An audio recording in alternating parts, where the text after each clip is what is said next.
Eric Meyer for the Forestry position. Yep. Terrence Nielsen, Executive Assistant for the Secretary.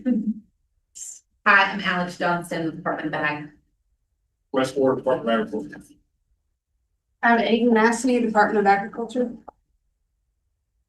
Jim Gowdy with the Arkansas Forestry Division. Thank y'all. Appreciate that. Again, If I may, attending virtually is Arkansas PBS and one unknown participant. okay, thank you, Chandler. Secretary Ward, I understand, even though she introduced herself, I understand you got somebody to introduce for us. Yes, sir. Well, just, I'll be brief. Just wanted to introduce Paris, who just introduced herself. So she's working in our office now. So at any time, you know, especially if you need me, don't hesitate to reach out to me personally or Alex or Paris, and we'll try our best to help get answers and certainly work with Kyle a lot. So we'll say all that just to say we'll be as quick and responsive as we can. We wanted to make that production. Welcome, we're glad you're here. Got your hands full, by the way. He travels a lot. Okay, the first order of business is minutes from our April 11th meeting that were emailed to you and in your packet. Can I get a motion for approval? So moved. Second. Any questions, corrections, or discussion? Not all in favor, please say aye. Aye. Any opposed? Right. See, registration for Tom. I would like to take a second. Last time I introduced Tom, he was attending virtually, but Tom Harrington is our new registered foresters licensing coordinator. And we're certainly glad to have Tom on board, and I'll turn it over to Tom. We have a couple of things that we're working on, kind of show John a little bit of what it might look like, but we are in the process of building a new database for the registered foresters. It's going to be a lot user friendly and interactive, where you can upload your own CEs, print off your pocket cards, and do your renewals online. So we're excited about that. We hope to have that in place by the next meeting. But we do have, we also have one applicant for consideration, and I will turn that over to Dave. Recording in progress. Ray, I don't really have much to add to that. At our last meeting, we really talked about worked on developing a penalty matrix for people that had violated the registered forester provisions, people that were claiming to be registered foresters that weren't, and so on. And we have not advanced that ball past that, but we're working on developing a matrix to set up penalty, looking at what other boards are doing, what the penalties, so we would be kind of in line with what other state agencies were doing in that regard. So that's where we are right now. And I'm glad to have Tom on board with us and his help. We look forward to that. I can make a comment on the penalty matrix. Where we are right now, we already discussed, Plant Industries provided us with the matrix that they use, and that was very helpful. It's going to kind of give us some parameters to work around as far as number of offenses, severity of offense, and all that type of thing. Of course, they'll be forestry related, but Sherry and I are working on that, and we'll have another Registered Forestry Committee meeting prior to our October meeting here. So we should have something to present to the commission at the next meeting on the penalty matrix. Yeah, I think you had one You have one applicant. one applicant. Okay. Who is that? Mitchell Barnett. One that was approved at our last meeting. Okay, in our April meeting. Yes. Okay. So what was that again, Tom? His name is Mitchell Barnett. Okay. So Mitchell Barnett, and he had met all the requirements. Yes. The exam this spring. Right, we normally vote on it, no? Yes. So I'm making a motion that we approve his candidacy to be a registered forester. I'll second. Any questions?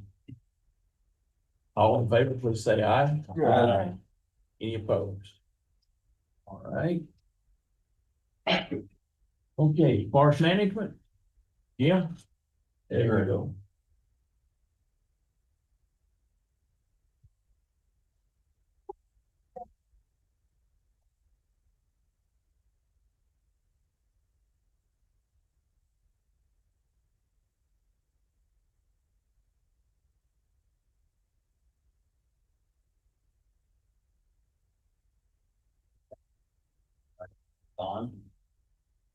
Yes. Press the right button. Thank you. All right, well, good morning, Jim Jolly, and, I'd like to talk about Bauckham Nursery first. And, at Bauckham Nursery, we completed all the planning for this year. And with 46 tons of seed were planted, and that's about $500,000 worth of seed. And that represents close to 40% of the operating costs for each year our seed crops do. And these pictures were taken on Wednesday. It's of the planted area. It's the southern portion of Bauckham. And you can see that the more vegetated areas, those are hardwood areas. And then the pine is less prominent, but it's germinated successfully and it's growing normally. And you'll notice there's a strip there. It's morning glory, and so we're gonna treat that as soon as we can and get that removed. Later on in this meeting, Anusa or the fiscal is gonna present a report on a financial report on the 2025 crop. So in May of this year, we submitted a forest legacy proposal to the U.S. Forest Service, and it was for the amount of $14 million, and it was for Central Arkansas Water to purchase the tracts you see in red. That's 3,471 acres. Previously, the part south of Maumelle River, we submitted that last September for the regular forest legacy cycle. And it's funded with fiscal year 26 funds, the federal fiscal year. But the submission in May is funded with Inflation Reduction Act funds. And so we submitted both of them together, just a hedge against the previous submission we made. But we're expecting to get both of those or all of those tracts funded. $7 million will come from IRA and $7 million will come from the fiscal year 26 budget. If I may interrupt you there for a second, just make sure we're clear on the forest legacy. We always have criteria for forest legacy acquisitions in Arkansas.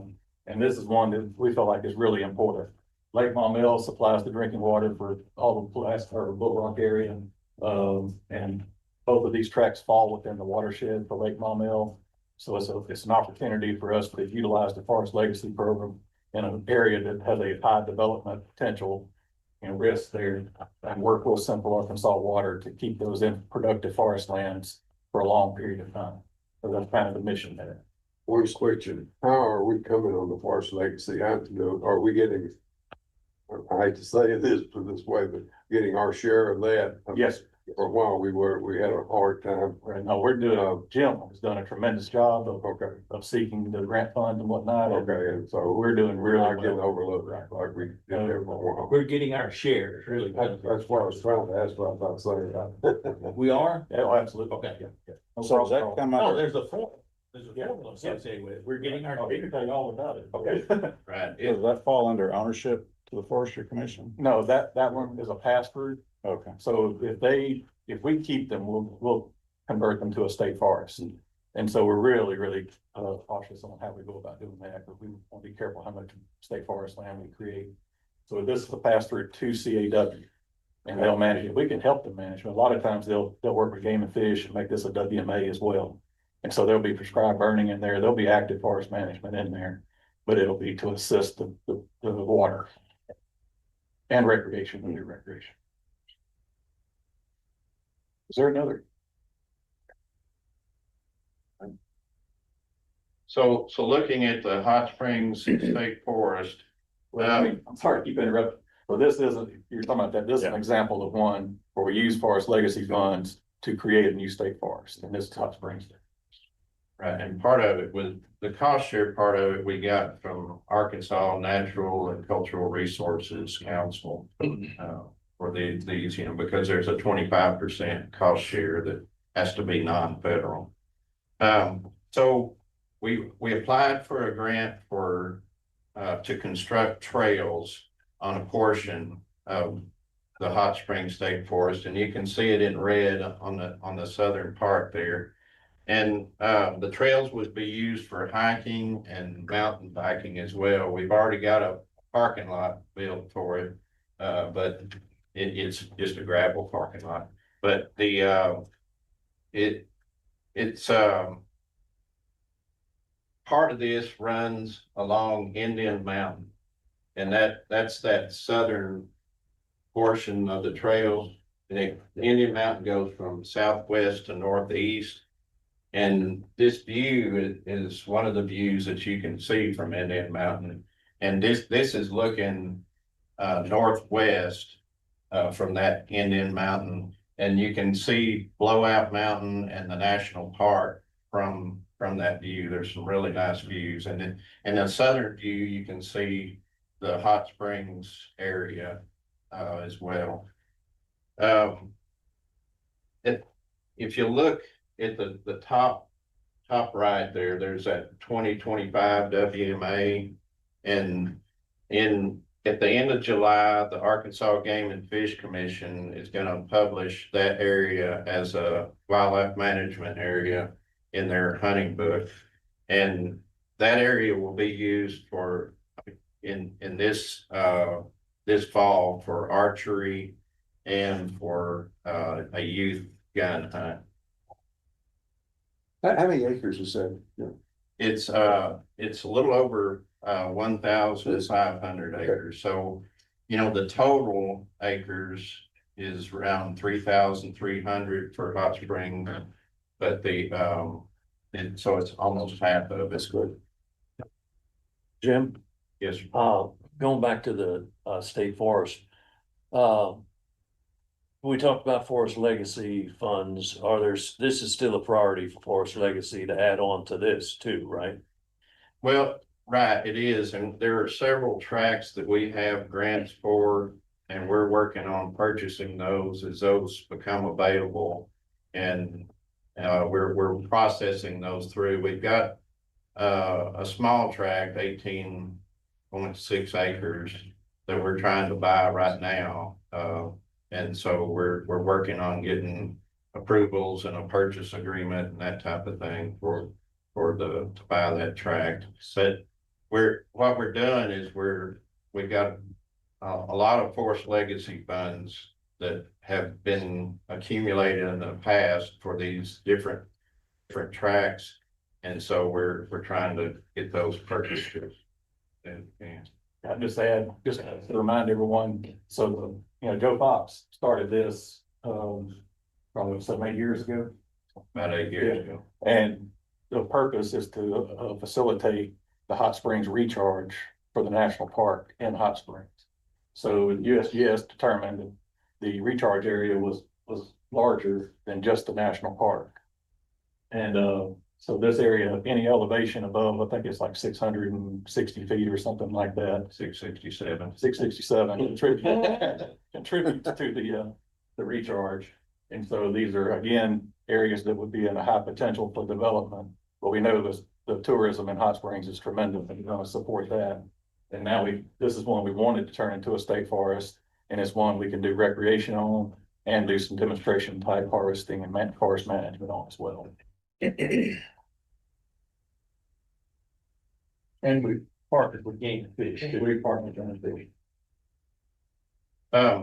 So the U.S. Forest Service has published the 2024 data that we gathered last year. And you have under tab 2 a forestry fact sheet in your binder, and it gets everything on one page, and it's got a better format to look at. And that's what we're starting to use beginning this year. The data shows that overall, there's a surplus for both pine and hardwood. And so Arkansas is producing plenty of timber to supply the needs.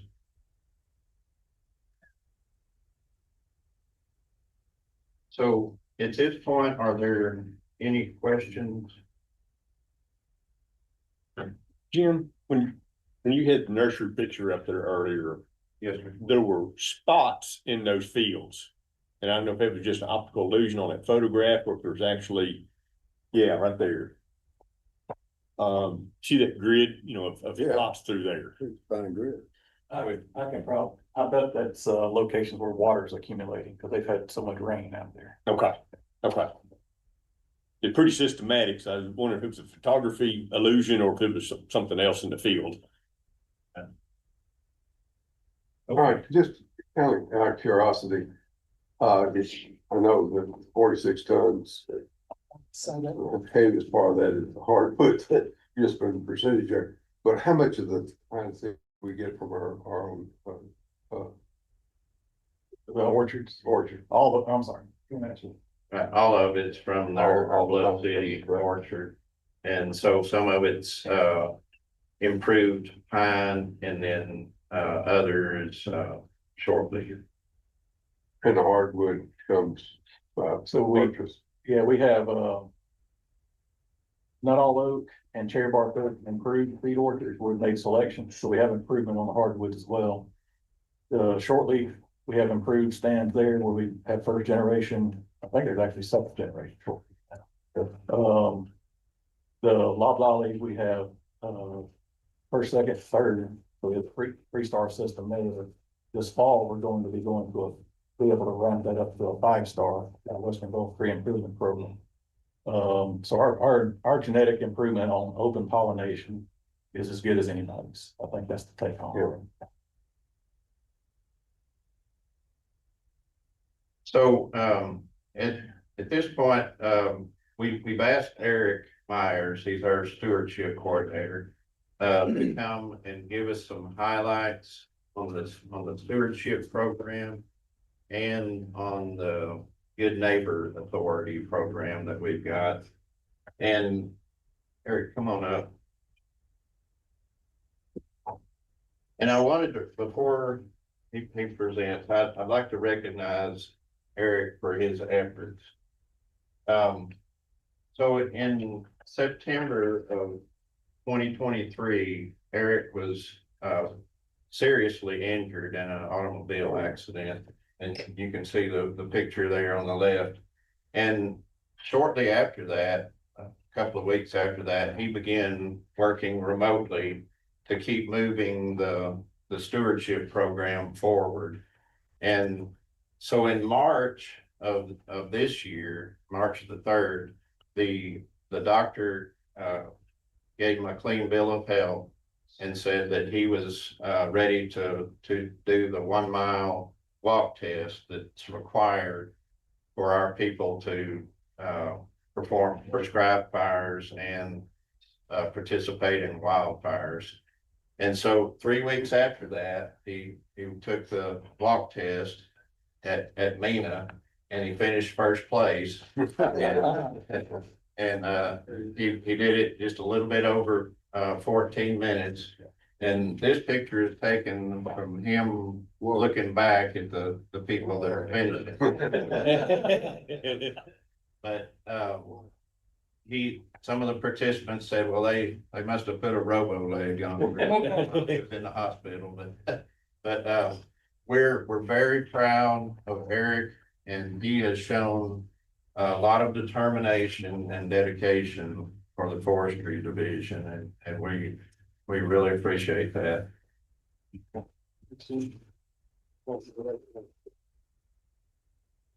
I'll add to that, watching Eric from the day he was in the hospital all the way till the day, his positive attitude was just tremendous through all of that. And I'm sure he'll give his wife credit for most of that, but yeah, I can't take credit. But his attitude has been tremendous, getting through this. Ken, where were you treated at? So, I was flown from the rec to UAMS. That you had us, Robinson. That picture was, at the ICU, at the trauma center, I guess. I don't remember anything from the wreck. It was, all I know is I woke up in the hospital. This group over here with me, is like day 4. And that's the pickleball group that I play with. We play 3 times a week. And I've been back playing, had a tournament in April. I played with my son. We finished first and second in 2 brackets, and Hot Springs had a tournament 2 weeks ago. We finished first and second again, so everything's going good, thank God. For sure. Congratulations. And I'll say overall, it was good for me, you know, it in its own way. So I had some good help, good boss, Jim, Darren, Kyle, gave me a lot of support, and everything's going good. So the walk test was kind of funny. I wasn't expecting to place first. But when I made the second lap, I was like, I'm feeling pretty good. I'll see how fast I can go. And I just took off, and next thing you know, I was up front. So They didn't go bypass, they just figured it out. But yeah, so I've been with the Forestry Commission now, the Forestry Division, since 1999. It's been 26 years. I started out as a county forester in Monticello and transferred to Montgomery County in 2011. I got the stewardship position in 2022. And the way it's all played out, I was willing to move for the position and did for a little while, but I was able to work out of the Mount Ida Work Center. So that's our home base right now. And I'm back on fires, you know, control burns and wildfires if they need it. But everything's going good. And glad to be here. I think it's an honor. It's good to see everyone. So I'll talk a little bit about the forest stewardship program. I've got this slide is basically an outline of some high points that we do through the year. I'll start with number 1, the number of plans. So the forest stewardship program is really popular. We get a lot of activity in the program. Its focus is forest conservation and landowner assistance. And it's in the assistance class because it's at no cost to the landowner. It's easy to, they must own 10 forested acres, have a commitment to natural resource management, and not be a publicly traded corporation. So it's easy to get in the program. It's a great first step. It takes landowners who are not engaged with their forest to becoming engaged with the forest, and we receive benefits from the program. So it leads to awareness to what's going on. It leads to planning, how to do what we want to do, and then it leads to boots on the ground, getting the activities done. I think of it as like the front door to forest management. You go through the stewardship program, and it opens up a world of help, you know, partners. We partner with the NRCS, we partner with the Arkansas Game and Fish, Arkansas, the Archaeological Natural Resource Commission. We got a lot of partners that help out on it. The landowner basically has a goal for the property, say it's timber, and then we convert those goals into objectives, and then the objectives turn into recommendations, and the recommendations can be taken to the NRCS office. They can apply a contract, and then they can get assistance to get the practice completed. So also, it's a great way to introduce forest management to landowners. We use it as an educational opportunity. Our plans contain glossaries of forestry terms, information sheets, some general information about what's going on. So it's a big help. Like I said, they can be rolled into EQIP plans. They can be rolled into CRP. They can be rolled into our program, which is the SBP program. Overall, in the United States, this is an overview of the whole program. Last year, FY24, the program provided assistance to 224,000 landowners. 11,000 plans were written for 2.4 million acres. And it's estimated that 15.6 million acres are sustainably managed through the stewardship program, which I'll talk about how they got that number in a little bit. We're part of a survey to get that. The next part I'll talk about is our application process. Super easy to sign up. We have an online incognito form on our website. The landowner can fill it out, or the consultant can fill it out on behalf of the landowner. That gets the ball rolling. Whenever we get an application, I'll get an email and I'll forward that to our county foresters. I'll forward it to the district forester, and then I'll forward it to the consultant forester. The game and fish, so we see a lot of objectives of wildlife. So that game and fish will automatically get the application that I receive. They instantly get it in the pipeline so they can distribute it to the private lands biologists, which has streamlined the process a lot. We have like I said, an Excel sheet we share with them, and they get right on it.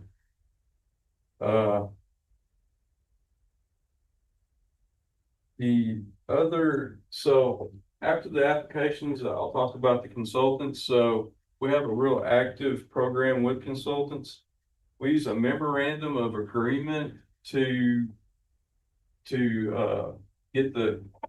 we make the agreement. It's not a contract, but it's an agreement that they will write the plans for this amount in this time frame.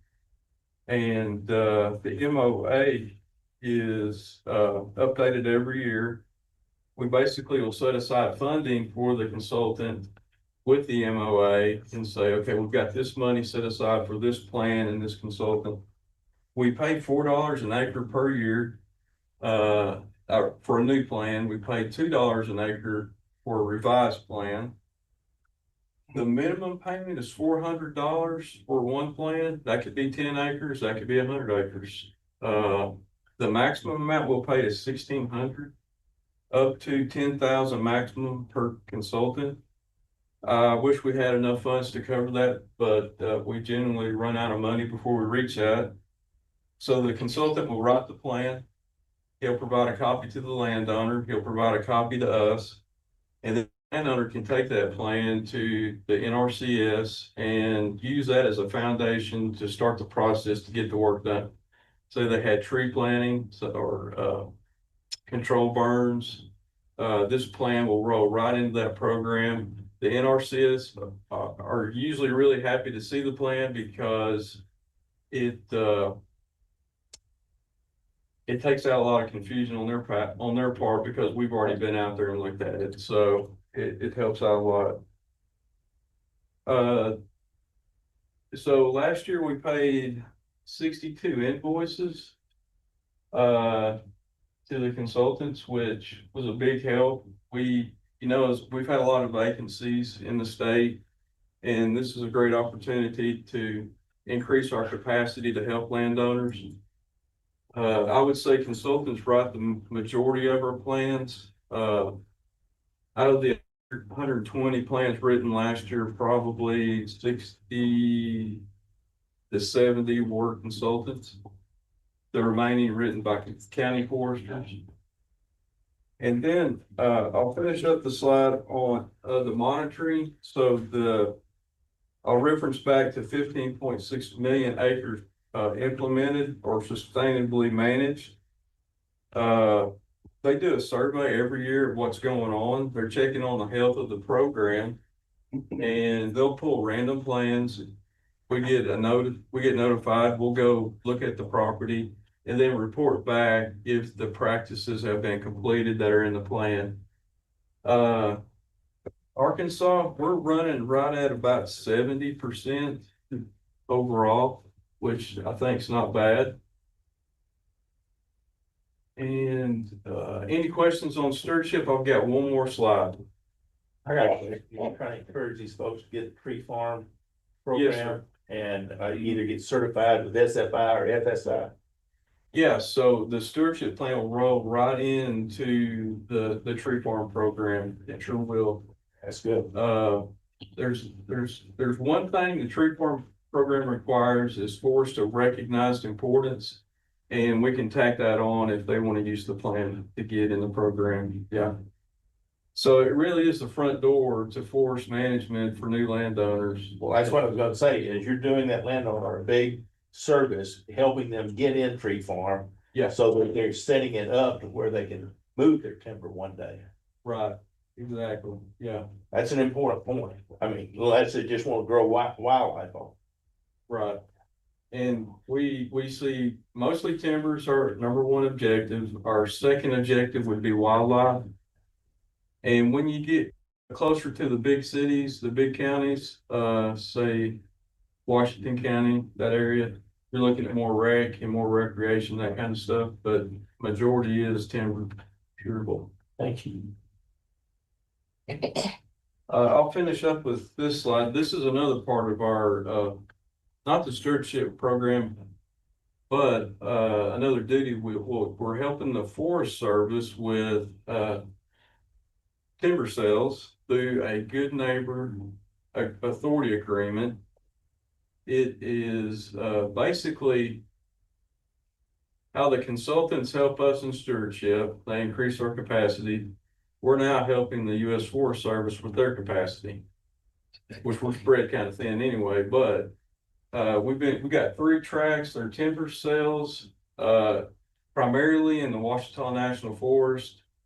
And in the Ouachitas, it's in the Jesse Bush Winona district. The program is moving forward slowly. Since the accident, I couldn't work on it that much, but it's still there and still going strong. It's kind of unique. Richardson Bottoms is a mountaintop swamp, really popular with bird watchers. So each track has its own little challenges we have to work through, but it's going pretty good. We finished Cedar Mountain Track in 2023, right before my wreck. And then we're currently working on the Mountain Pine Track. We've got the boundary lines established. We have to do a timber cruise and then work up a bid for the timber. So we're preparing the sales farm. Yes, sir. We're preparing to sell. We'll administer the sale. We'll go out and check the loggers, make sure everything's going good. And it's like a turnkey. They just hand it off to us and they step back and we handle it for them. And then they reimburse us for our time. Yeah. Right. Okay. So, and all that's working like it's supposed to? I think so. Any comments? Darren's been active in it. Yeah, we have with them and, we handle the revenue and they're able to reimburse us ourselves for the work. It's a good program. Well, it's a good program. There's a lot of work went into getting that authority. And as you know, it helps the health of the forest, which helps all of us. Right. Get the Spanish problem. Do they have more than we can able to do, or? Yeah. Or are they pretty patient on getting that? Let me interrupt for a second. I had this as notes in my portion, but I'll go ahead and talk about it now. So the president has the executive order to increase harvesting timber production across the country. And we've met with Dan Olson, the forest supervisor for those are Ouachita, those are St. Francis. And one of the discussions we had was they were already doing a pretty good job harvesting on Ouachita. And so we may see some increases there to some extent, where they may be looking at doing additional harvesting those in the Ozark region. They haven't done as much there as they have in the Ouachita region. And, we talked about, ways we can do that in that region. We're well stocked with foresters up in Northwest Arkansas. Well, it's difficult to sell anything really right now, but Right. I just wondered if the Forest Service was getting us a good neighbor practice. Or whether we now more of them are. Right. I think that's something as far as the markets. Yeah, well, or as far as our Yeah. abilities. Oh, our abilities at the department. Yeah, we'll be able to handle that. We're doing pretty well, like I say, in for the Ozark area, that would be District 6 and the new District 3 up there. District 6, we fully staffed with foresters up there, and then we also have 5 statewide foresters now that can help. Eric actually has one that helps them all. From a used to be customer standpoint of the Forest Service, Mr. Calwine, I think will support me with this statement.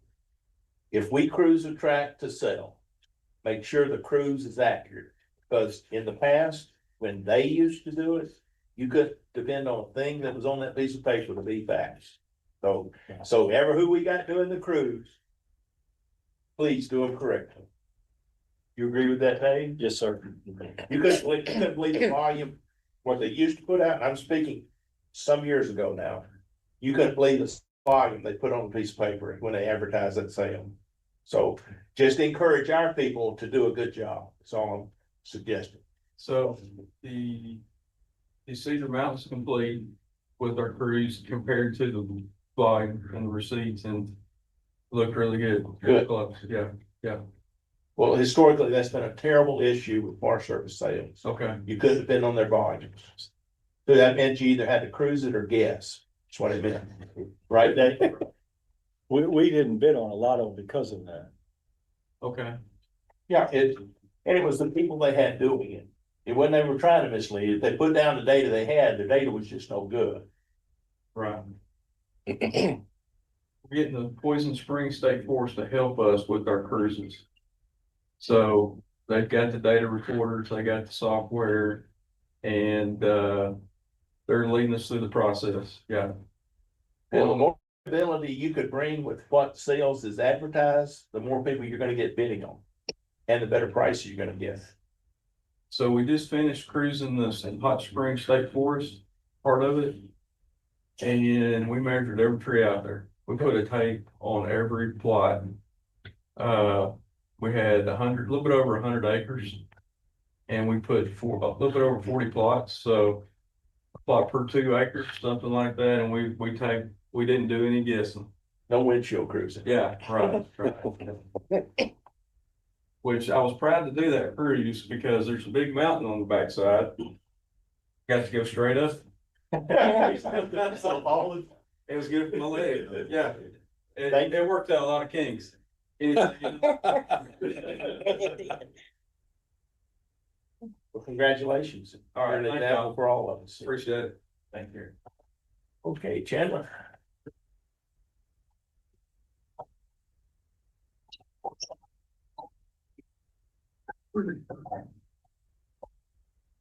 My part today will be pretty brief. I'm just gonna rapid fire some of the forest health issues that we responded to at last quarter. And there's a number of them. It's the growing season. We get a lot of phone calls when trees die and come out and figure out what's going on. Oops, sorry. So first to revisit our continued issue of brown spot needle blight, particularly in southeast Arkansas. There was once again another brownup of pine trees in that region around April, mid to late April is when it really got going. This is an image from last year, but it's similar to what we'd see this time of year, where all of the infected trees that were browned up months before are much greener at present day. But there is some noticeable things that trained eye here that, these trees are still infected with disease and will reinfect themselves into that new growth. And so one of the things we're finding, and it's been confirmed and observed by Dr. Laura Sim, the U of A Monticello, is that these trees are used to growing fast and putting out several new flushes of growth with the growing season. So the prior flush of growth is infected and able to sporulate and infect the newer growth. That happens 2 or 3 times a year. So we're not just looking at a once a year infection cycle. It's a rapid issue continuing on these trees. Chandra, like a pine, if you will, they would have 2 flushes. Like if it wasn't genetically improved. Yeah, I'd say it's pretty typical. Your first flush and then maybe midsummer, yeah.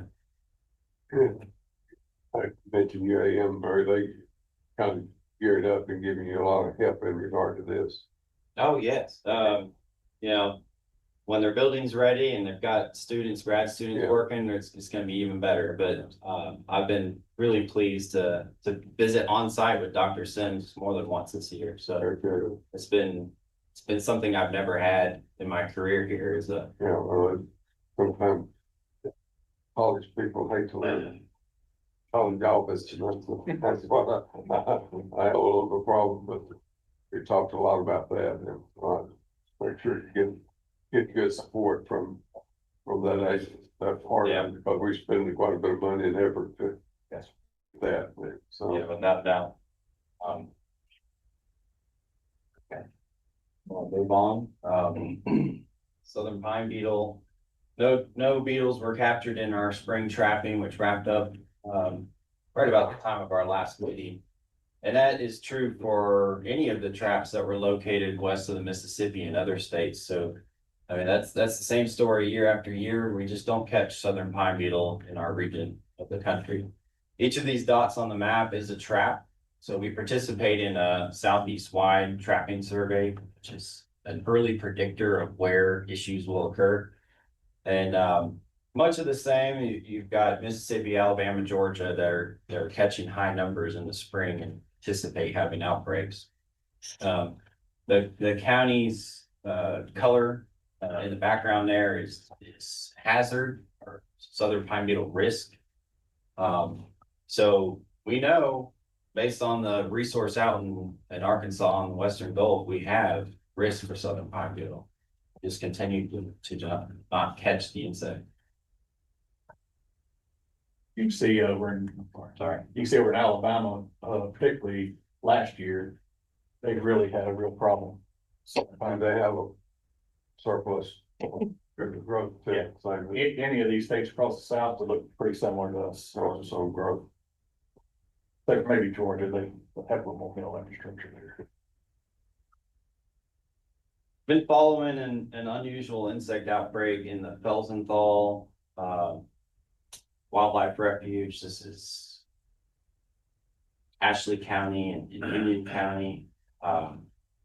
It is a beetle known as basswood leaf miner, and every summer it's been defoliating Nuttall and some of the red oak in that wildlife refuge.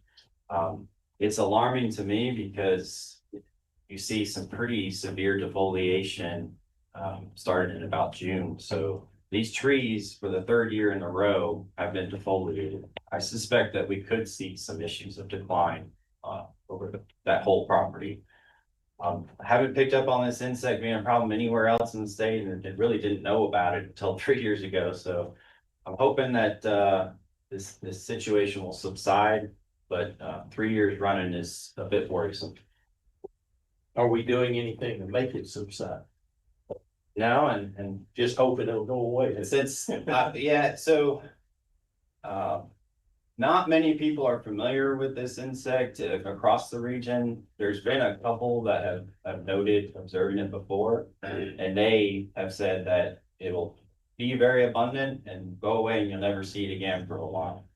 So I'm hoping that this is the last year we see it, but you know, we may be responding to dead trees if it continues. And how to control it, I really do not have the answer. Some of these native insects that just have an overabundance cycle, usually by the time we have answers, it becomes a non-issue. Kind of like red oak borer. By the time we really knew what was going on, the the population had drastically declined. Yeah, I'm glad Chandler brings these things up. Like he's brought up laurel wilt before, it's a disease. A lot of times these species that aren't on the highlight, you know, like loblolly pine or red oak or something like that, it's easy for those to be overlooked. But when you look at it from a forest diversity standpoint, we don't want to lose these species either. And basswood does have some utilization. Yeah. How many people are questioning you about? Defoliating, you know, what it is, and you don't know anything about it, so I'm assuming you keep the state or the county forestry that they have pretty far, you have some kind of educational program for them on these, because I'm sure they get a lot of calls on it. Yeah, yeah, you know, when we were first observing this, the calls were coming in that these trees are dying. We go out there and realize they were just defoliated, they're not dead. So there was a bit of understanding of what's going on. Yeah. Maybe some reassurance, at least, that we don't have a problem as of yet. So now is that native or invasive? It's a native insect. You know, despite its name, it really likes oak in Arkansas. I guess where it was originally described is where it gets the common name. So Chandler, I've been noticing that all the way up to Washita, all the way up towards Memorial Bay, even outside of Felsenthal. Okay, a little farther. So yeah, I mean, I've noticed it here just in the last couple of weeks. And there are a few of those cherry barks that we're seeing a lot of woodpecker activity on the tree. Mm. So That's probably secondary borers entering the tree. But you can look through the woods, every single cherry bark or nut all Browned up. is browned up. Yeah. Not water willow oak, you know, none of the other oaks, none of the, you know, it's just, they stick out like a sore thumb. Yeah. Yeah, no one to my knowledge is researching this right now, so. We notice when something's going on, but rarely does research for these pop up out of nowhere pests really happen. Fortunate to say. So an invasive insect update, emerald ash borers pretty much found throughout the whole state now. The yellow counties were newly confirmed this year, so we're still actively identifying first county confirmations across the state. And for the Benton, Washington area, there was a lot of chatter about what to do in the urban landscape. So Fayetteville city arborist worked on a plan in order to deal with that. There are treatments available. They're making the public aware how to treat trees, to remove them now before you have a decaying dead tree on your property. So they're trying the best they can to get in front of the issue. Okay. I know, you know, our prediction was that we weren't gonna have no ash because of it.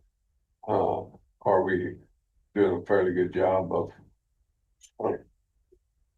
controlling? Are we getting better control of it than we anticipated doing? I guess is my question. I think it's proceeding as expected. It's not spreading too slow or much faster than we thought it would. You know, that eventually all of our state will be colored in, but it may take much longer time for us to not really see emerald ash borer as abundant as it, or excuse me, ash. Ash will never be extinct. It'll just be knocked back quite a bit. At one point in time, we had restrictions on moving wood from county to county. Are those restrictions still in place? No, there's not a state regulation for movement of the wood. Whenever I get a call, I request that they contact the state that the wood movement is going to, just to see if there's any regulation there. So, you know, Mississippi's not confirmed, most of Oklahoma isn't. So in those cases where it goes from state to state, I ask them to contact the receiving state.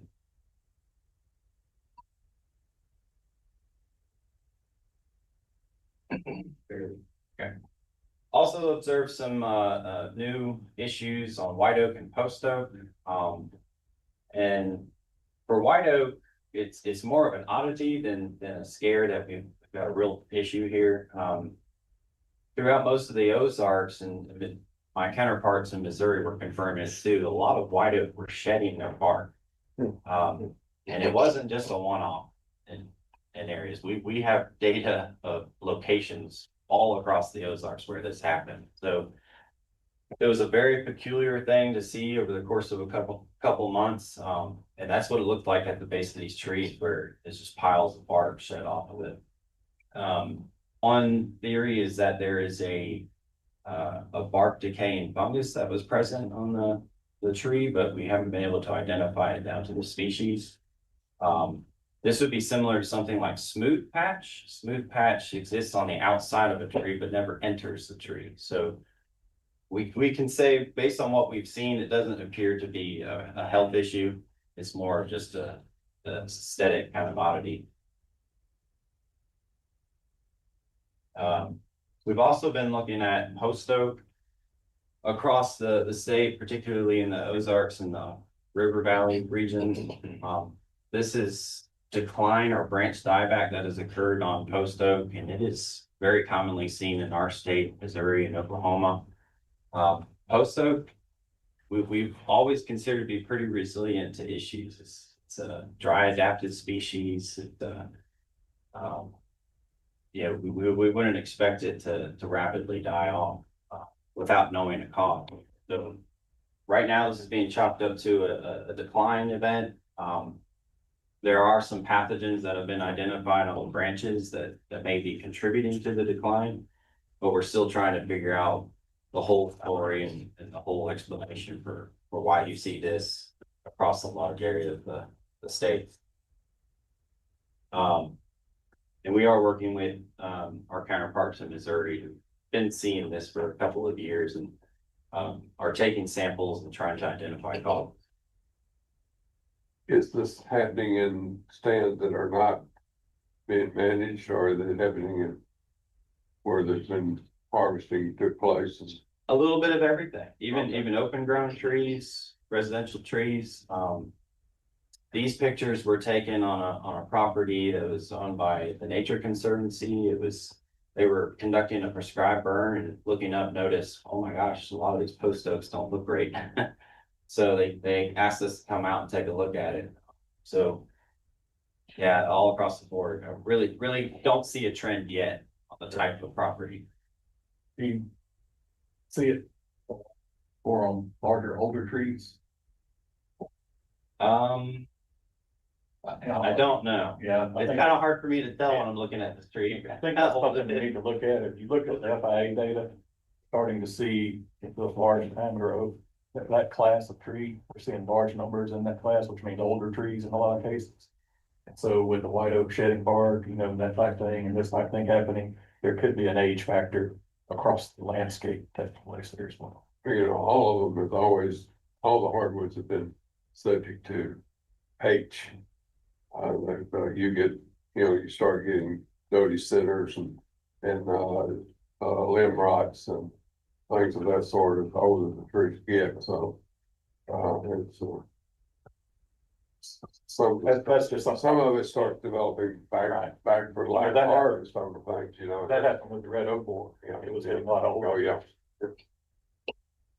Just something I suspect is going. Yep. Well, that was the whole list of things I wanted to share with you. And what do you call that white oak? What do you call that shedding of the bark? You had a name. Oh,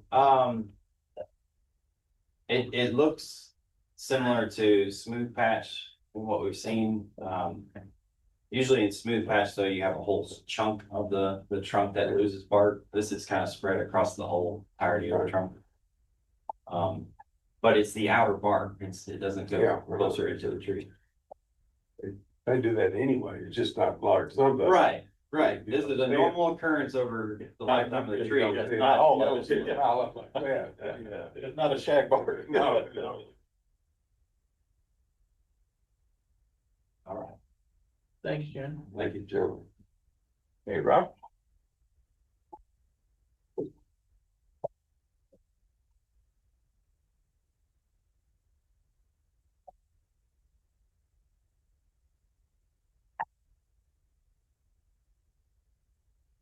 So, start off by kind of looking at, what happened with wildfires in the last quarter.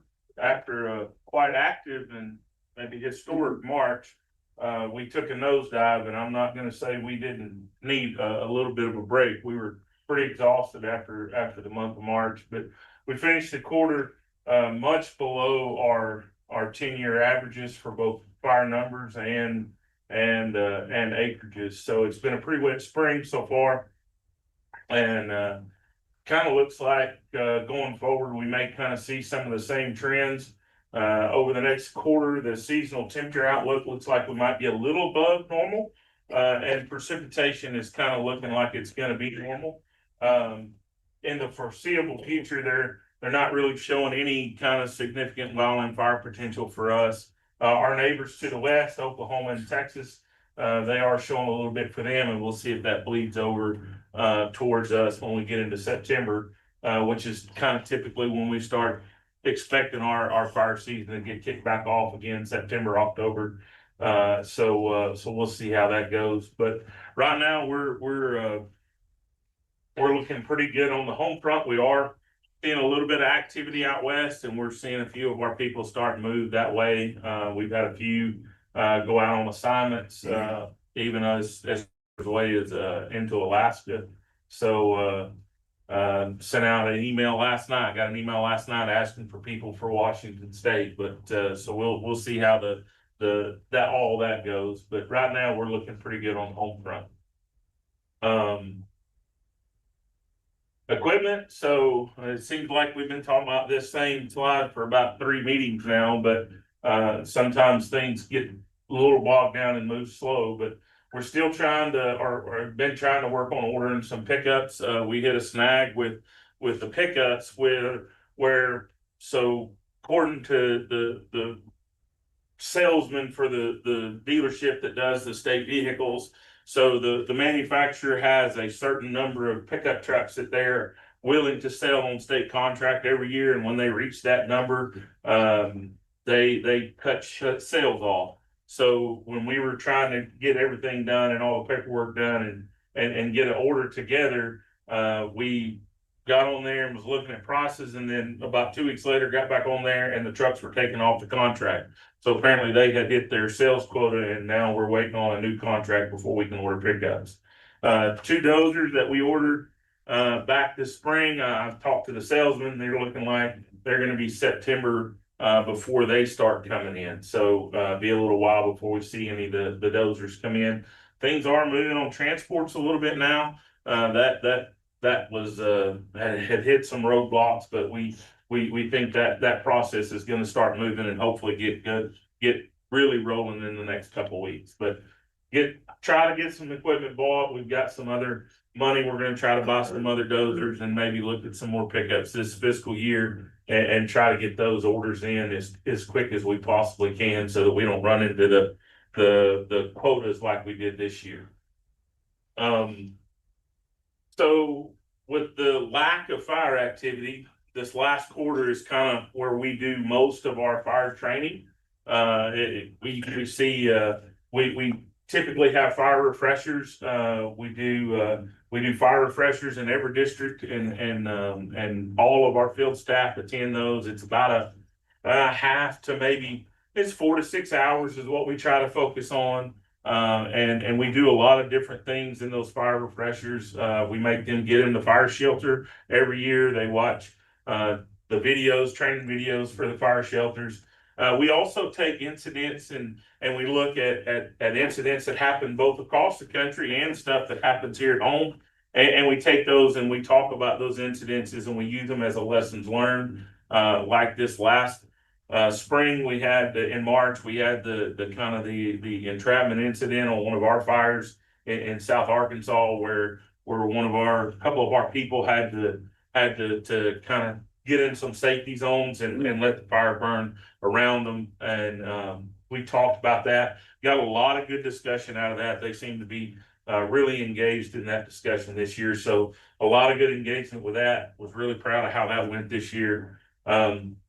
Also, we had our Wildland Fire Academy up in Russellville. That's a 2-week academy that we we attend every year and help host.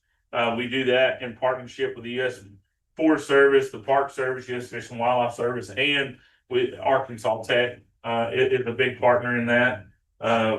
We had 74 of the department employees obtain, well, we had department employees obtain 74 certificates. So it wasn't necessarily 74 employees, but we had some employees may have got 2 or even 3 certificates while they were attending.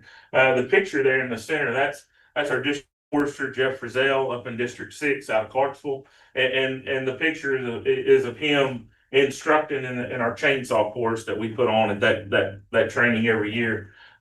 We also were able to get our dozer academy done this last quarter. And we bring operators in, we give them about 3 or 4 days of instruction in the field. And they get to try to put them through some real life scenarios, get some experience, especially for the guys in the South operating in stuff that they're not used to, like terrain.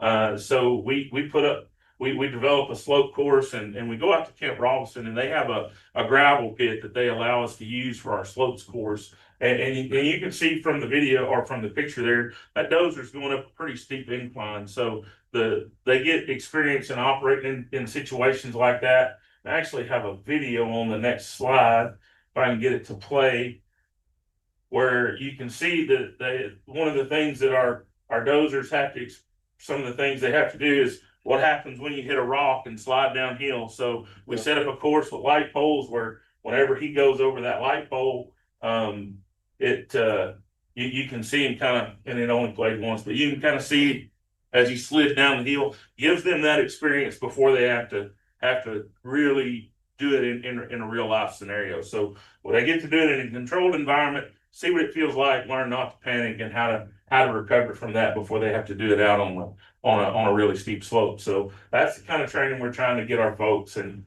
a lot of people have taken interest in our course, and we see a lot of partners from across the South that are really in our Southeast or Texas, Oklahoma, that are really wanting to get involved with that. And we got asked this last year for Tennessee, they wanted to send some operators over and kind of look at it so they can kind of try to mimic what we're trying to do in our course in their state as well. So kind of proud of that course and proud of the guys that have set it up and the ones that run it every year. But that's where our training went, and there it goes playing again finally. But yeah, you can see that dozer, she slides down. That's a funny feeling when you're sitting in that big piece of machinery and it goes sliding down. Yeah, when it goes to slide downhill on you. So back up 2 slides. The fire refresher, that's a mandatory class for all. Yes, sir. Yes, sir. Yeah. And if they miss it, follow up, maybe. If they miss, so we try to go to district offices and do that in each district. And if they miss their district's refresher, they're required to come to another. So if they know they're gonna miss, they can choose to come to one before or after their district, but it is required for all. And do they receive some type of certificate indicating that they passed the knowledge part of? Well, we don't usually hand out certificates. There's no test or anything like that. It's just they attend. They attend. Well, yeah. So there are formal trainings though that Ranger 1s must, right, Ranger 2s must meet, and those do. Yeah. Well, when they go to the academy, they get certificates. Okay. That they passed the knowledge. Right. These are just kind of, refreshers every year. So there's no real. Now it does serve as what's called an RT 130 for anybody that has a red card and is going out west.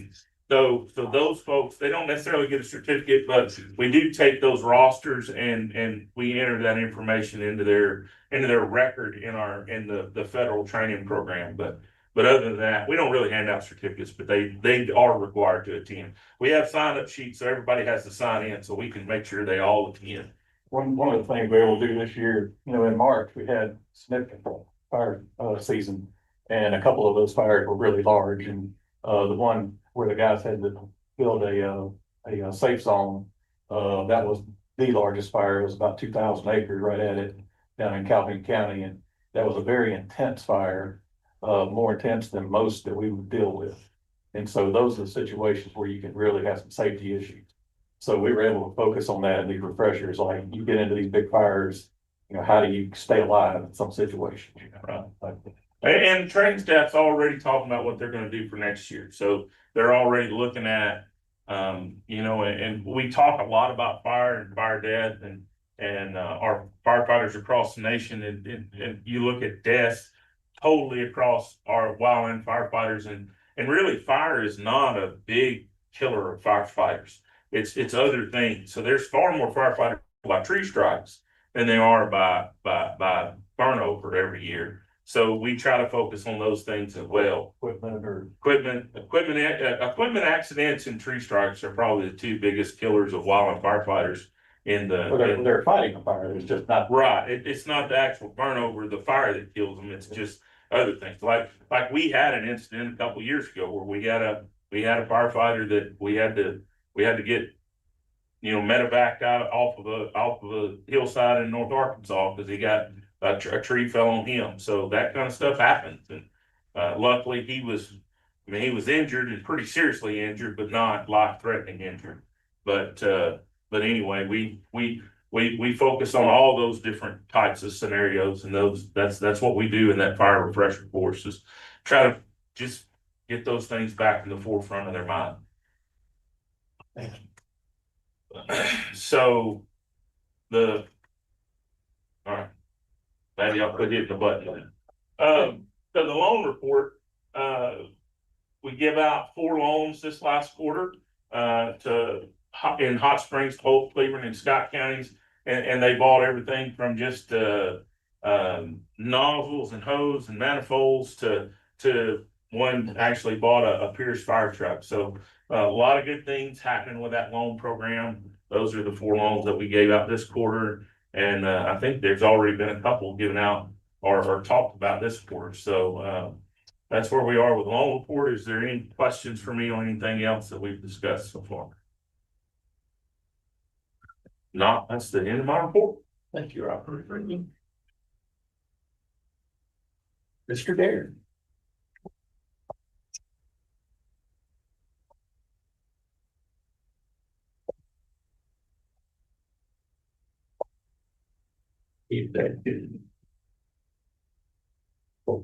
Hello. I want to start off by, all y'all should have a map, with the reminder or there with it. I just printed off, so we've done little changes to our district. We have 7 districts across the state. Years ago, 2019, I believe, there was a District 3 and it's headquartered in Forest City as both in the Delta region. And 2019 with absorbed that with 2 other districts. So we've operated several years without a District 3, which was kind of fun because when somebody messed up, I could be like, I'm gonna test into the District 3. We're finally getting our numbers back in line. We're changing District 8, which was in Ashflat headquarters, Northeast Arkansas. We're changing that to District. So we're renaming all the stuff. And when the process is done, we get a little bit of radios work to do to finish that out. But District 8 will now be District 3.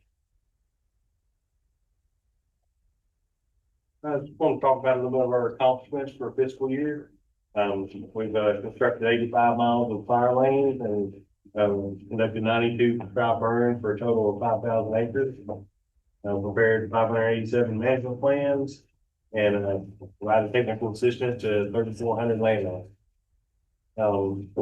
We also had a big fire year, like Murphy mentioned. We've suppressed 1,200 fires for almost 27,000 acres. This is 9,000 acres more than last year. Our accomplishment is pretty similar to last year, except for our fire lane and construction and burns were down. I believe we burned 8,000 acres last year, but I'll contribute that to we were more in the working on put fires out to set fires. Yeah, I think there's something to point out there. Eric mentioned the number of plans that we do in the forest stewardship program, but we write plans outside of that program as well. So as you can see, there's a large number of Well, plans. where is tree farm? plans and inspections. Probably like pretty far. Yeah, Where are they at in these numbers? so the management plans, 587, that's a tree farm plan, that's a plan to write for the conservation reserve program and EQIP NRCS program, and Southern Pine Beetle, any program plan that we. And where would the tree farm inspections that you do, Um, where would they be in those numbers? don't have those listed, they're in our comprehensive reporting system, so we'll report those for. I can tell you, we did, we just went through the audit and we assisted with that. I know, I'm trying to give you credit for it, I'm trying to get it up on the, no, we couldn't have tree farm without you. Right. I mean, just be candid with you, and I want you to get credit for it, how many plans you write, and how many inspections you do. Okay. And we appreciate it. Yeah, we'll get that. Yeah, we'll have that'll be in our annual report as well, so, yeah, smoky berry events and all, we did a lot of stuff.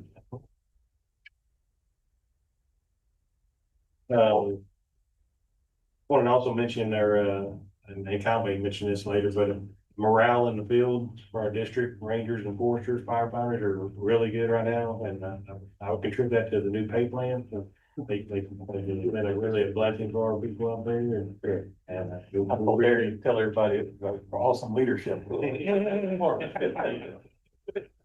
Yeah, thanks for all the support. It was needed. And, I mean, when you get to where you can't hire people, you have to do something, so, but it was needed, glad we got our share. Yeah. I think you're happy with it, right? The fair adjustment. Yeah, our recruitment issue, I don't think we'll have problems with it. Oh, Jim Jolly mentioned that we got an AMCRC grant. Jim also prepared and put together another proposal, AMCRC grant proposal. And we thank Jim for this. It's a great thing as well. And it's a $950,000 grant that we will receive, 2-year grant, and with it, we're going to be able to build a new district headquarters that are on the clerk's office. It's in pretty rough shape, really needed. We're also going to be able to buy manufactured homes for our work centers across the state. That's rough work centers, and also be able to build a heavy equipment shop. Probably going to do that at Batesville, and we got money in there to buy a small tract of land for our Jefferson County work center. But this is. Again, this is another blessing. It's really stuff we really need out in the field, and we appreciate Jim putting it together and Mr. Secretary Ward's support with it. It's this is over our Dirk's office, District 2 in Southwest Arkansas. This is kind of a map of the current compound, and the lower right-hand corner is the current office. So there's enough space. There's nearly 3 acres there, so we'll be able to continue working in our current office, and in the purple highlighted areas where we plan on building the new office. So we'll be able to continue work, and in the upper right hand corner is our current office. And the lower right hand corner is the new district office in Clarksville that was built a couple years ago. We're gonna plan on building the similar office layout as we did in Clarksville.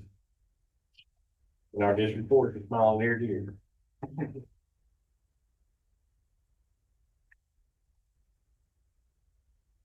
This is actually the second ANCR grants that we've received. The previous one ended June 30th, but we were able to do improvements with this, and this is a mobile home that was set up actually this week, Wednesday. They set it up at Batesville for our Batesville work center. We were able to buy a tract of land. I think it's 2 acres. And we got our guys cleared it off and got a manufactured home set up for you. Gonna be sitting good in baseball. We had a site, we release terminated now, so we're just gonna have a Purchase it.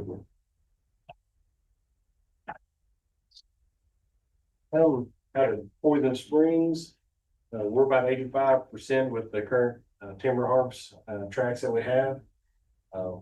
We've generated for the fiscal year a little over 1.5 million. That's quite a bit more than average. We had a couple of sales from last year that didn't get cut and kind of carried over, but doing really well out there with their timber sales. The crew's excited about, we had the grant money to buy an excavator and was able to put a mulching head on it, so they've really been doing some good work out there, mulching, cleaning up roads and campsites and they're doing real well out there. And at our hot springs force, we've been active out there. We've done, we carried one of the road graders from Poison Springs to the hot springs with a lot of road damage from all of them. Y'all know about all the rain that we've had, so we've done hauled gravel in and fixed up some of the main road, Deer Park Road, I think it's called. And the guy that's Dylan Johnson and Daniel Moore, they got the 109-acre track cruise that Eric Myers mentioned earlier. We got a lot going on.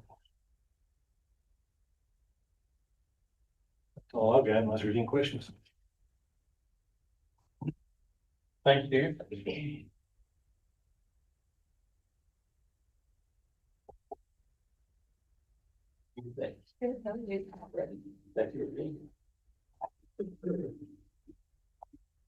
All right, good morning. I'm Aidan Duncan. I am here to give the marketing and communications report.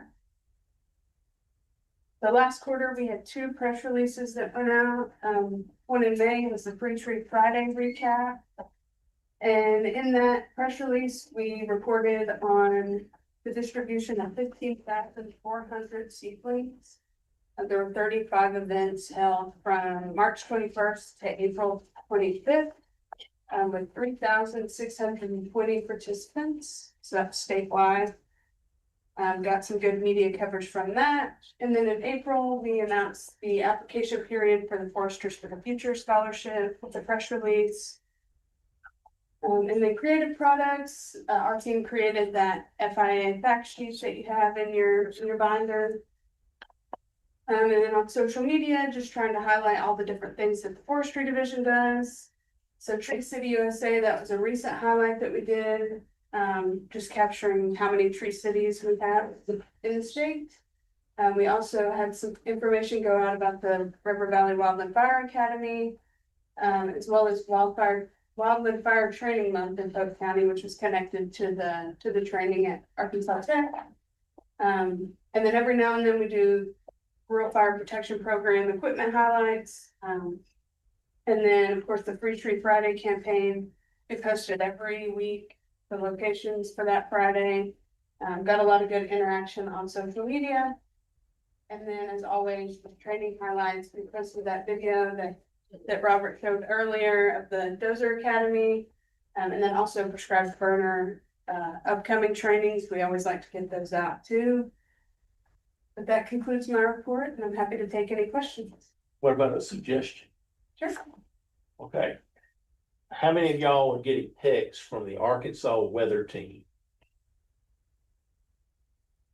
Nobody. Me, I am.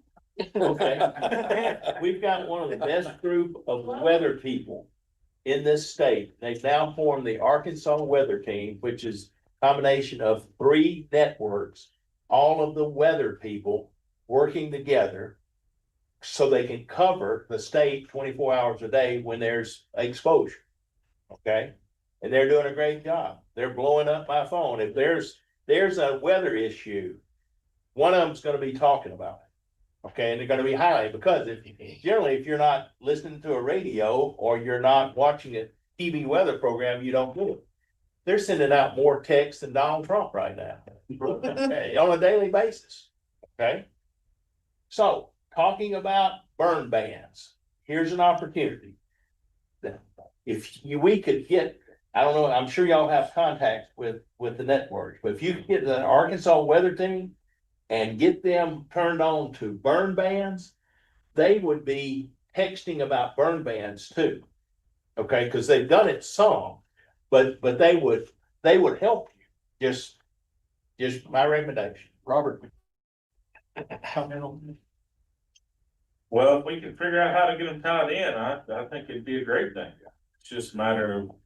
Well, I'm thinking y'all have a resource, and if you could go and get in their text network where they could, on their weather programs and technically talk about burn bans and exposure. I know they do. post Some. On our, They well, post our map. yeah, they post their map on their Yeah, their Facebook map, page. but- But they could also, Yeah. but now they, I agree but with now you. they've blown it up to where, I mean, they are just doing a great job. So just a thought. Oh, no, we can do that as well. Arkansas Weather Team is the name of it. All right. Mr. Kyle. I'm a resource. All right, everybody, I handed this out. This is not in your binder. It's a, personnel report summary. And just remind everybody, we used to have the spreadsheet in there that used to have a lot of stuff going on. And so what I'm trying to do is next time I'll try to make sure and get it in the binder instead of having it out, but, trying to have it more of a summary where you can kind of get a better picture of what's going on. Again, we did have the new pay plan. It started, this quarter, the first quarter of FY 26. So during that last few weeks, we've been through the process of working with OPM to revamp our hiring system with as far as forms and approvals and that type of thing. So haven't been super active on the hiring side of things, but it's really been more a function of getting things transitioned, through the new pay plan. So right now we have 234 filled positions. 82% of our district level forester positions are filled, so that's really good. I looked at it the other day, if you go from me to Darren, Chandler and Jim and on down through our agency, we have about 55 foresters and we only have 7 vacancies in those. So there is one area of the state that I'll talk about in a moment where some of those vacancies occur that we need to focus on. But from a forester standpoint, we're actually doing pretty good overall. And on our forest ranger side, our firefighters, we're at 1%. We've had 2 people turn in their resignation in the last month or so, so we'll need to work on getting those filled. Again, District 2 in Southwest Arkansas is a district that we want to focus on coming out of the new pay plan, and as we move back into strategically identifying positions that we want to focus on out of the gate, District 2 is going to be a priority for us. We're currently just over 50% staffing there, and that's not acceptable for us in a district. Our goal is to have over 70% staffing in each district, so we'll get on that and get that one back up to speed. Districts 1, 6, and 8 are all above 86% on filled positions, and that's really good. Talked about moving back into the hiring process, and that'll take a couple months to get back rolling on that to where we were. We've identified 8 priority positions to advertise immediately. 2 of those, you see there's 5 there. There's 2 foresters and 3 forest ranger positions. Those first 2 bullets, all 5 of those are in District 2. I'll take that back. 4 of those are in District 2 and 1 is in the new District 3 for a forester. So we'll get some positions in District 2 right away. As we move through that process. Forest Legacy GIS is obviously an important position to us, and making sure we have enough people at dispatch. So we're going to advertise one of those. Heavy equipment operator will be at Balcom Nursery, and we always have to have enough people to make sure their nursery's running out there. So those are the priority positions we're going to have moving forward. And that's just a brief summary of where we are. I'll be glad to take any questions on that. Would you say that we're in the best shape we've been in since you've been in the job? Yes. That's my impression. Yeah, when I came in, we were at like 225 or something like that. And total field, and now we're at 234, and we were at 236, but like I said, we had 2 guys move on recently. I would like to see us average about 245, 250, and we'll work towards getting to that over time. We have 280 that we can fill. But if we could get up just a little bit, I would really be comfortable with where we are. We're in a good position right now, but you can always be in a better one. Are we still having to go through the process to get position released before we can fill it? I forget what you call it. OPM has what we call freeze. Right. So we submit an application to them. So we're still going through that And that's process. just so the state can track. Now, on personnel, what does it look like over the next, say, 5 or 10 years, some kind of retirements, folks that are going to be retiring out of the agency? We went through pretty good round of people retiring since I've been here. And I don't have an exact number, but there have been several people that had 30, 35 years in that moved on. So we've actually already been through a lot of that. There's still a handful. Darren or Robert, y'all might be able to actually that a little better than that. I mean, I don't think we have as many going forward as we've been through in the last 2 years. No, I don't think so. I think a lot of that has already occurred. There's some places in the state where we might have some of that. The new District 3, they still have quite a few of the older guys hanging around, but, overall, I think we're right in shape. I didn't know if we're gonna have another wave of those coming like we've had the last couple of years. All right. On that. There'll be a few, so that does bring up a good point. As you lose that experience, the trainings become more important.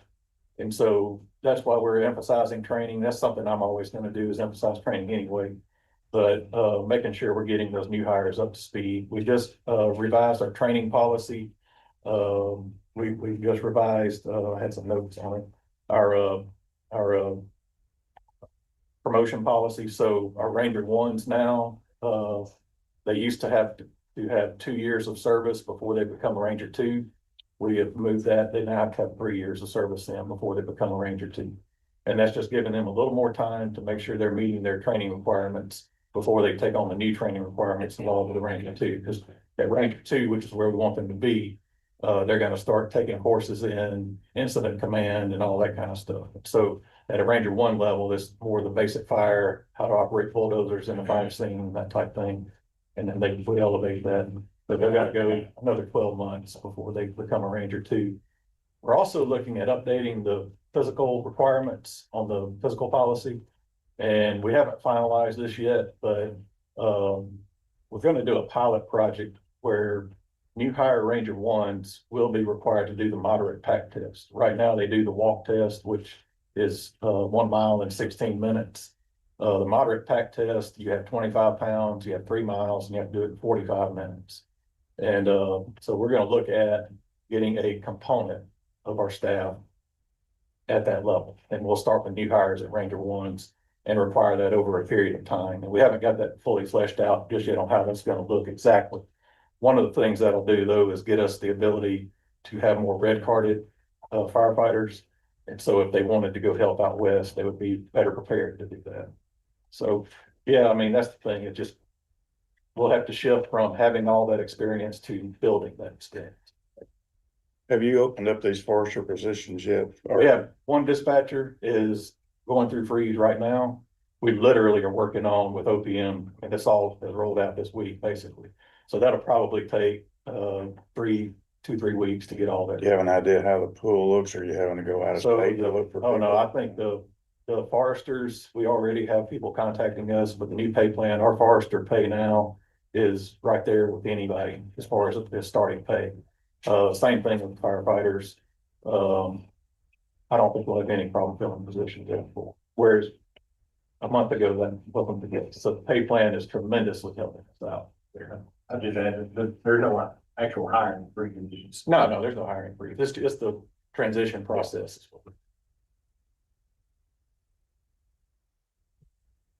Anything else?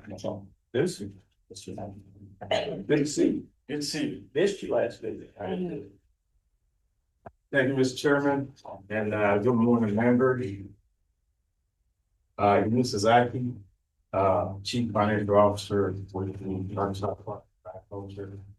And I will be presenting the fourth quarter financial report for the period ending June 30, fiscal year 2025. As you can see on the financial report, page 1 of 11, which is a consolidated report of the financial report. We started the fiscal year 2025 with started fiscal year with $8,224,467. Total resources provided between July 1 and June 30 totaled $33,250,000. $577,938.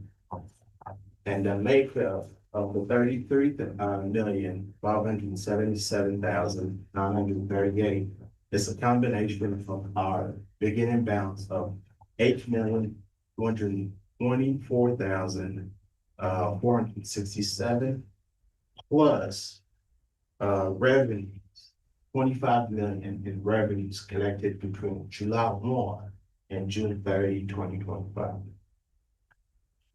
Expenditures through the end of June 30, 2025, total to 26,127,316 slightly up compared to the year before.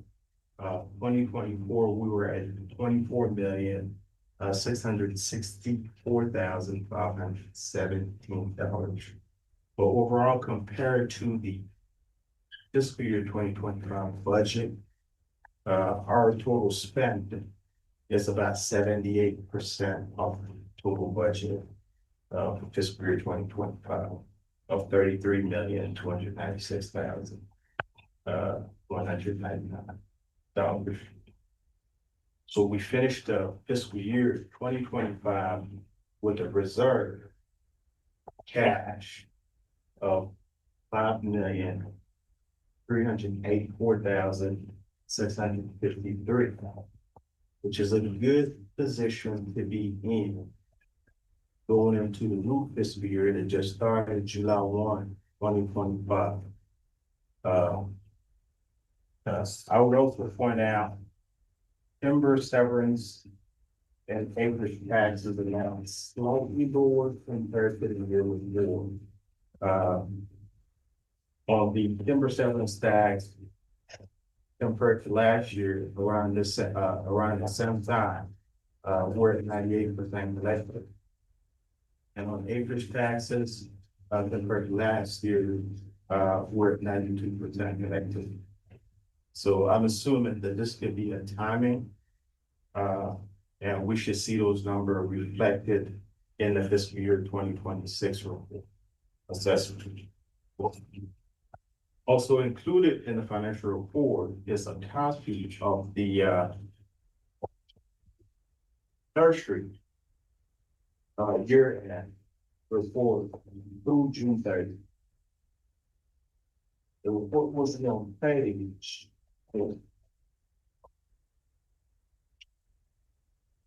10 of 11.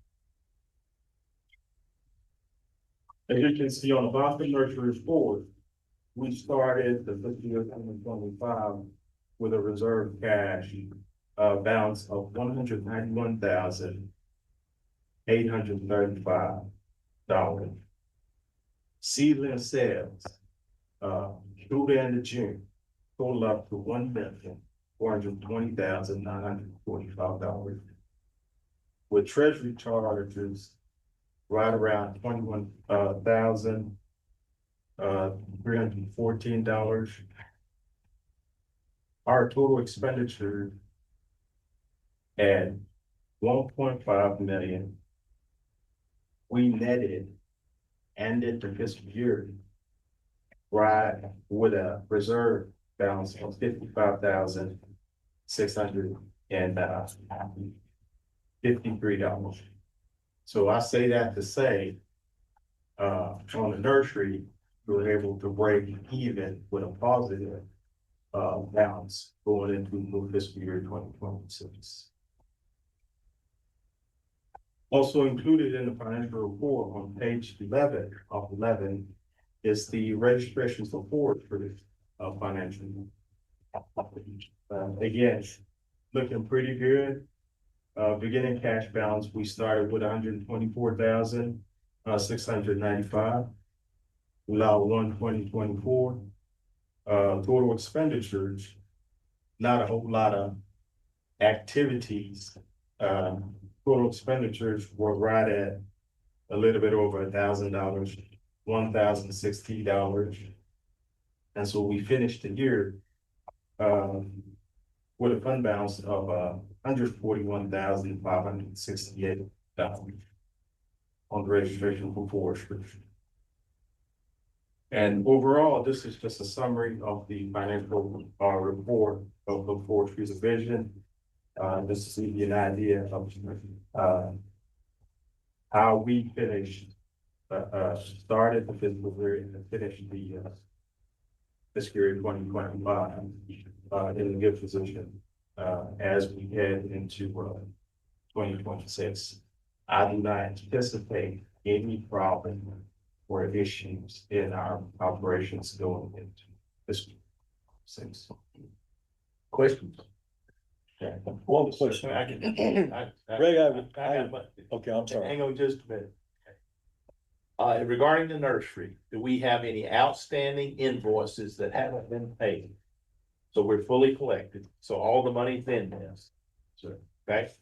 And the next question is that we've spent 78% of the budget. That's correct. Okay, what was the main variance there? I'm assuming it's personnel. That is correct. Okay. Yes, That is, combination salary savings, yes. but position's not filled. Okay, yeah, I'm good, I'm good then. okay. The only thing I'll point out there is you can see we're pretty close on revenues. Now, years varied. 2 years ago, we had 1.6 million in revenue. So it depends on how many seedlings you sell. But the seedling price increase that you guys approved earlier this year is going to help us going into this next year.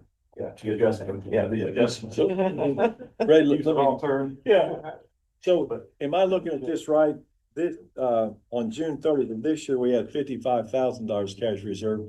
A year ago, we had 191. That was reflective of that higher revenue year, the year before. So it helped us out. Okay. And I think we had some invoices that we collected. Yeah, that's the other thing is, so they're, Timing of yeah, they're collection. we take pre-orders. It's very, what Noosa puts together here is very difficult because we take pre-orders prior to July the 1st. And then people can start ordering, some customers start ordering on July the 1st, and then it opens up to everyone on July 15th. And so the timing of when the revenues come in versus the expenses doesn't always line up with fiscal years. And so putting that report together is not an easy. I got you. Thank you. Okay. On page 11, the registered forester report, we had talked about this within the registered forester committee about the salary and personnel expense. There wasn't anything for the fiscal year, but is that going to change for the coming year? You know what I mean? The allocation, Right. is split between a couple of. I can comment on that a little bit. One of the things we will have the Southern Board of Registration for Foresters annual conference will be here in Arkansas. I believe that's next spring, isn't it? Next 2026, I think. Okay. Yeah. So we'll be able to take some expense out for that, I believe. Anusa and I have been looking at ways we can utilize this to facilitate Tom's position. And that's where we're gonna have to come up with a method to reduce, because we do need to have some expenditures coming out. Yeah, that's what, I mean, I expected to see some of it before now. Right. Yeah. Currently in our appropriation act, under the registration forester, the registration forester does not have a budget line item for salaries. We have a budget line for extra help. Really, the salary budget line is the line that we need to have to be able to allocate costs, allocate all those expenses. But in looking at operating expenses, we can transfer funds from the registration for forestry into our shared service fund to cover for those expenses, to tap into the reserve fund balance. Right, that was what we determined, just, it's not as straightforward as just doing, yeah, we will get that in place, but we have to get those expenses. Just asking. Question on page 9 on the fire protection tax, the difference in monthly collections, is that just indicative of when people are paying their, well, it's consistently low in some months. October should be the highest. Yeah, but it's not. You know, it's funny, I think a news source that sometimes it's December. Because you don't know, I don't know why, but it's December. Well, I think that is. Put it on as long as you can. Well, it's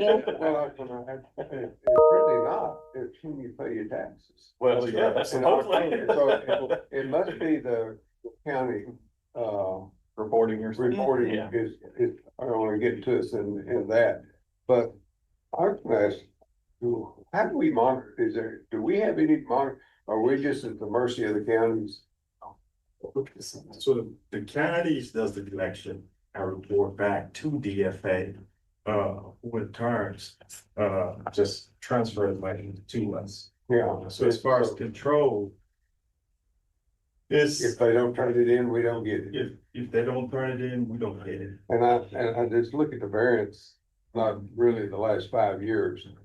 It kind of surprises me that there's, you can see a trend, but there, in 24, it was a high, it's not a whole lot of dollars. The chart makes you look different than dollars, but it should be a trend. It should either be going down or going up or leveling out. You shouldn't have the ups and downs. You know, it's pretty close dollar amount. Some of that may be people that do and don't pay on time.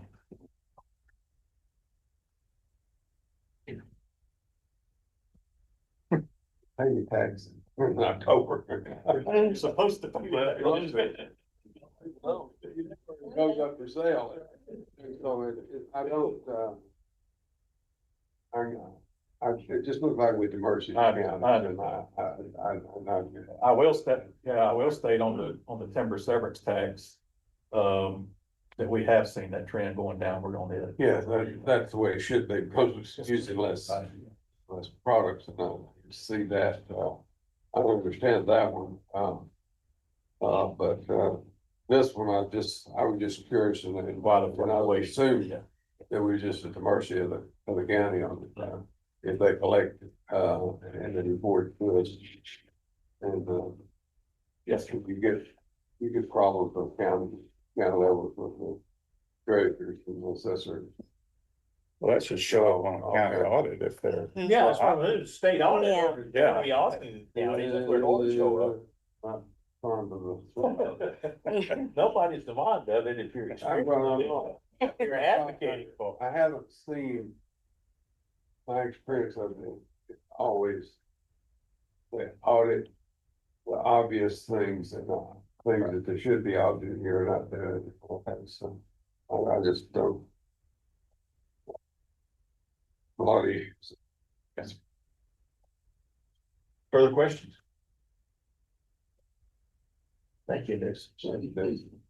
All right, now.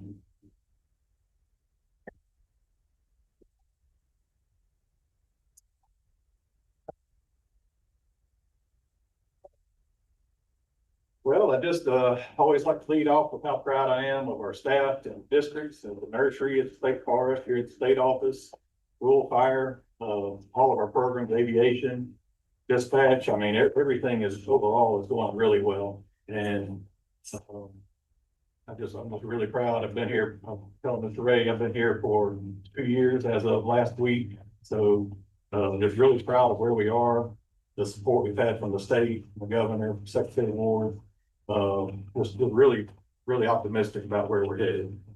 What makes that work though is our staff doing their job, and the role they played in March during those fires. I talked about this at the last meeting, was tremendous. That fire season could have been so much more intense than what it was. We saw some other states that didn't fare as well during that time. And I'm just really proud of our personnel and the work they did. And because of some of their hard work, I think that's what has provided this pay plan, given the justification for this pay plan increase that was really substantial for the agency. And I want to thank Governor Sanders. She began that and pushed that. Secretary Ward for your support and pushing that through, in our legislative body for also ratifying that this spring. This new pay plan, we've talked about it. It will help us with recruiting. We were staying afloat prior But now this is gonna help us actually be more selective in certain positions and making sure we're getting the right person for the right position. And so really, really excited about moving forward on that. One of the things that you'll hear me talk about are collaborations. I always want to collaborate with everyone that I can in the state because that's how we're successful. We try to take everything on ourselves. We have a hard time. Chandler, if you would, put that next slide up. So. Okay. Some of the things we've been working on with regard to collaborations are the international interest in Arkansas forest and timber from Arkansas. And this was actually a tour that Secretary Ward helped put together for the National Association of State Departments of Agriculture. But this was a United Kingdom inbound group, delegation that came in, and they were with us for 2 days. We intercepted them down in Louisiana, toured the Drax pellet facility down there, and then came up to UAM and had a discussion with the staff there at UAM for a morning and had lunch with them there. And we established some relationships between our professors at UAM and some of the researchers that were part of that delegation. They're going to start projects working together across countries. So that was really tremendous that came out of that. Dr. Blader's super excited about that. We were able to meet with Congressman Westerman at our dinner. He visited with the group for a while, and we're certainly glad to have him there. I believe this photo here is at Highland Pellets in Pine Bluff, where we got a tour of their mill down there. They were really interested in the pellet market and making sure that we have a sustainable forest here and that we're doing sustainable forestry and responsible forestry here in the state. And we were able to demonstrate that. We had a roundtable discussion here in Little Rock with several of our members here attended. And we were able to bring in pretty much every partner in the state we have came for that. And I really appreciate Game and Fish, all of our industry, NRCS, U.S. Forest Service, everybody was in the room from the state and really made that a tremendous meeting. I believe the attendees, the delegate from UK really appreciated it. And afterwards, we were able to take them out to some old research that I had done at the Alotian Club with regard to managing fuel loads in urban settings. And they really enjoyed visiting that, particularly with Mr. Stevens' new role in the UK. Ambassador. Yeah, the ambassador in the UK. Other collaborations that we've worked on, working with the U.S. Forest Service, as we talked about here today, there's an increased demand and working with the Forest Service. We've always had great relationships with them on fire and timber and whatnot. We've just been meeting with their leadership from Region 8 and from here in the state on ways we can collaborate on projects through the Good Neighbor Authority and through the shared stewardship agreement on timberlands, fire. Robert's always working with their fire people so we can collaborate on cross-boundary fires or air boundary fires. And we've also got a new GNA. We're growing some seedlings for them at the nursery this year, some oak seedlings for some of their plantings. And I believe we're also handling some of their containerized shortleaf plantings that they're doing. We're working on the potential for a seed collection agreement where we're working together to collect seed from their orchards to grow in our nursery. And that's still in its infancy, but should have an update on that pretty soon. That's working with Region 8 right now. We met with Green Bay Packaging to have a forest management meeting with their forest management team and our foresters that work in Northwest Arkansas, Western Arkansas, and just really kind of went over forest management plans, how our plans meet their objectives they're trying to do in their management and areas where they don't necessarily match up, and how we can work together on that. We'll work with everybody we can, but at the end of the day, our plans are our plans. I've always said that. But tremendous relationship with Green Bay and really had a good meeting with them. I believe they fed everybody. I wasn't able to attend. So, yeah, fed them up and then had a good meeting. Trainings, Robert went through all the fire trainings that we're doing. Again, those are so important to us to be prepared. It's wet right now, but 2 months from now, we'll be back on fire at some level. Hopefully it's not like it was the spring. In FY 26, if you take last fall and the spring together, we had about 27,000 acres roughly burned. So it was an active year. If you look back over the last decade, that's probably 5 or 6 years ago since we've had a fire season like that. Just mention, I want to mention, Chandler and Darren and one of our statewide foresters, Robert Floyd, for the work that they've done this week. Chandler will present it at the next meeting, but I do want to give him recognition for that. We talk about all the fire training that we do, but we've reinstated our forest management trainings as well. And so this week we had a training at Camp Robinson. It was a forest management academy. And that was bringing in foresters and some rangers to start on these management plans and how to make sure we're doing the inventories correctly. And that was something we haven't done in a few years, as far as management academy. So that's something we'll keep rolling. I gave one talk and there was probably 8 or 10 in there. There had been 30, but I told them to go tell everybody they're not escaping because I'm going to do it online and make it mandatory that they attend. But anyway, it was forest herbicide, and everybody wants to hear that subject, but they're going. So what I'm getting at there though is I need to utilize my background, my expertise in forest herbicides, hardwood management, and all those things to make sure our folks are up to speed. Might as well utilize it since I have that knowledge. So again, just thank everybody for being here and any questions. I got a statement. Yes. I think I speak for the entire commission. We want to thank you for your leadership and the way you lead and what a great job you've done in 2 years. It's been a real pleasure working with you. Thanks. Any other comments? Totally agree. Yes, I want to state.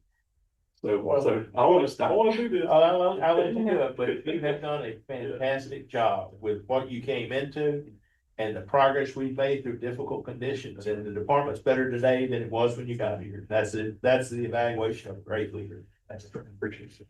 But then, like I said, I want to state, Ray took over his chair right about the same time that I came in, and he has been such a valuable resource to me. Towards the end of this year, we will have to select a new chair. But really appreciate your friendship that we've developed and your leadership as well on this commission. So. Any other questions? Any other comments? I got, I don't know where this fits in, one that we kind of touched on in the meeting with UK. But we've got an issue that needs to be worked on. I don't know how to get it started. And I think maybe we need to look at it from the Forest Commission. We, over the years in the past, we've lost ground and almost completely on public buildings. There, one of the things that really stands out, that building a new school there at Washington Chapel, and I hadn't seen a piece of wood going in it yet. And we lost that because of the I don't even know the correct wording. The green building standard? Yeah, green building standard. And so we've lost that. So I know you gotta go through the legislature to get it there, but we need it started somewhere. And I don't know if it starts with us or starts with somebody else, but we need to, as a forest industry, need to start working on that to get that solved, because it's ridiculous for us to be such a heavily forested state and to see a public building go up and it's not a piece of wood, because you got a lot of work going on at, I can't remember the architect's name, Peter up at, and he's doing a great job and does a lot of work, but it's not being reflected back into our public buildings that are being built, and we need to step up and get something started. So anything any of you can do. Well, I want to call on Max, because Max and I and Justin talked about this recently. And the way we do that is just get it where wood has to be considered. Problem is, architects by nature don't consider wood because most of them aren't trained to design with wood. And I think, Max, you have that on our follow-up list as far as the legislature, correct? Right. Yeah, we definitely talked about that in our last executive committee meeting, Frank's prompting, and it's on our agenda of issues that we want to try to work and see how we can make progress. I mean, it's a very serious issue. Well, I just want to bring it up here too. Absolutely. And one other thing that I think we need to mention, the warehousing plan and Monticello is under construction and so, you know, so $500 million plant to utilize some of our surplus. Hope they're using wood. Well, I hope they're using wood, Frank. yeah, it is. It is, it'll take care of it. How much ever it gets back to private landowners, I don't know, but that's, I think it will, because they're gonna be focusing on small diameter stuff and sawmill residues as well. Combination of those two things. It'd probably be kind of similar to a pellet mill and how they take in wood. It won't all be ground wood, but you know, chips and. they say they're gonna become 100% sufficient on energy, which that's gonna be interesting. They have to have round wood for that. That's gonna be interesting to see how they, I think it's more propaganda than it is a reality because of, you know, well, people don't understand that the shortage of electricity that we have in the state today. Right. And that, we don't realize it, but you know, it's just in the last couple of weeks, there were some issues that came up and there was some brownouts and some construction and the real story on that is it's gonna affect the manufacturing facilities first. And so we have a problem in it. So Glad you brought up the energy companies. That's another collaboration that we're working with and developing is on the wildfire side and working with energy and making sure that they're informed when we have fire events and, you know, they want to make sure they're not the ones causing it, basically, or fire gets into some of their stuff. So, you know, we have, and Robert, how many instances do you see this call from the fire company? Did you see any time? Well, we saw quite a bit in March with the high wind. I haven't looked at the actual causes yet, to see what by the numbers, what it looked like, but I'll try to get that for you. I was just curious, that reported a lot out in California. You're right. And I never have seen a report here. It's It not seemed a like common been occurrence here. insignificant anyway. Well, what they see in California and in Texas especially, there are different types of power line caused fires. So in Texas and California, they see such high winds across those open plains that the actual power lines are slapping. And that's what causes the fire. For us, it's pretty much trees falling on the power lines is what causes our fires. So it's a little different cause for us in Arkansas versus Texas, California. And I tell you what, the volunteer fire departments help a lot in regard. They do a tremendous amount of work. They're some of the first ones don't call. And I want to give our chief of staff credit. She identified some dead trees on I-30 last week. And I went and looked at them and it was actually from one of the fires last year. I think Pete, you've probably seen them there north of Arkadelphia. And so we're going to contact RDOT and make sure they're aware there's some dead pine trees in the median out there. So thank you, Alex, for helping with that. Always happy to help. Well, you know, that's it, you know, people, I had one of my best friends got killed from a tree falling over the road and he driving into it in stormy weather.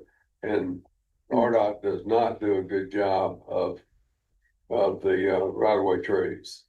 And, you know, and really they prevent loggers from even taking them down sometimes because it's on the road right away and they won't, it's got it, you know, we got a big issue there.